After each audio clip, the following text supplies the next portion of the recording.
ప్రభుత్వ విద్యారంగాన్ని పరిరక్షించి విద్యార్థుల సమస్యలు పరిష్కరించాలని కోరుతూ ప్రగతిశీల ప్రజాస్వామ్య విద్యార్థి సంఘం ఆధ్వర్యంలో కాకినాడ జిల్లా కలెక్టరేట్ వద్ద విద్యార్థులు ధర్నా నిర్వహించారు। ఈ సందర్భంగా పీడీఎస్యు రాష్ట్ర సహాయ కార్యదర్శి బి సిద్ధు మాట్లాడుతూ రాష్ట్ర వ్యాప్తంగా ఎస్సీ, ఎస్టీ, బీసీ, ఓసీ, పేద, మధ్యతరగతి విద్యార్థులకు చెందిన స్కాలర్షిప్లు, ఫీజు రియంబర్స్మెంట్లు బకాయిలు విడుదల కాక వేలాది కుటుంబాల పిల్లల చదువుల్ని నిలిపివేయాల్సిన పరిస్థితిలో ఉన్నారని ఆవేదన వ్యక్తం చేశారు।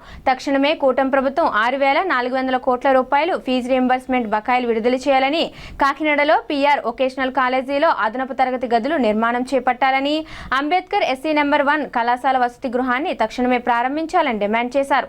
అదేవిధంగా కూటమి ప్రభుత్వం ఎన్నికలలో ఇచ్చిన హామీ ప్రకారం తల్లికి వందనం అర్హత కలిగిన ప్రతి విద్యార్థికి పూర్తిగా ఇవ్వాలని, ప్రభుత్వ పాఠశాలలో టీచర్ పోస్టులు భర్తీ చేయాలని, విద్యా హక్కు చట్టాన్ని పటిష్టంగా అమలు చేసి కార్పొరేట్, ప్రైవేట్ పాఠశాలల్లో ఉచిత సీట్లు పొందిన విద్యార్థుల దగ్గర నుండి అన్ని రకాల ఫీజుల దోపిడీని అరికట్టాలని, జర్నలిస్టుల పిల్లలకు 50% ఫీజు రాయితీ పథకాన్ని అమలు చేయాలని, నిరుద్యోగులకు నిరుద్యోగ భృతి 3,000 రూపాయలు ఇవ్వాలని కోరారు।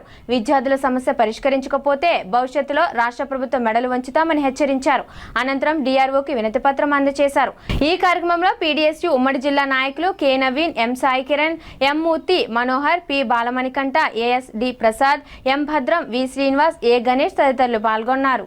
మేము అధికారులకు వస్తే ప్రతి విద్యార్థికి తల్లికి వందనం పథకాన్ని ఇస్తామని వాళ్ళు హామీ ఇచ్చారు।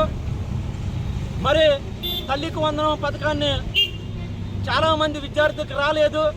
తక్షణమే ఆ సమస్యని పరిష్కరించాలని, అదేవిధంగా మరి విద్యా హక్కు చట్టం ద్వారా ఉచిత సీట్లు ప్రభుత్వమే కేటాయించింది।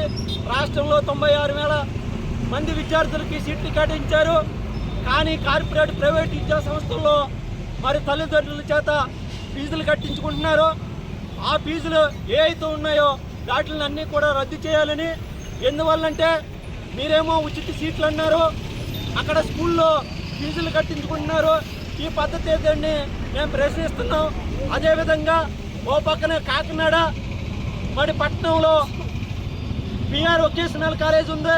వొకేషనల్ కాలేజీలో 800 మంది విద్యార్థులు ఉన్నారు।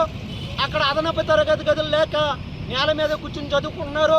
ఇక్కడ ప్రజాప్రతినిధులు, అధికారులు ఉన్నారు, వాళ్ళ పిల్లల్ని ఏసీ స్కూల్లో, కాలేజీలో చదువుతున్నారు।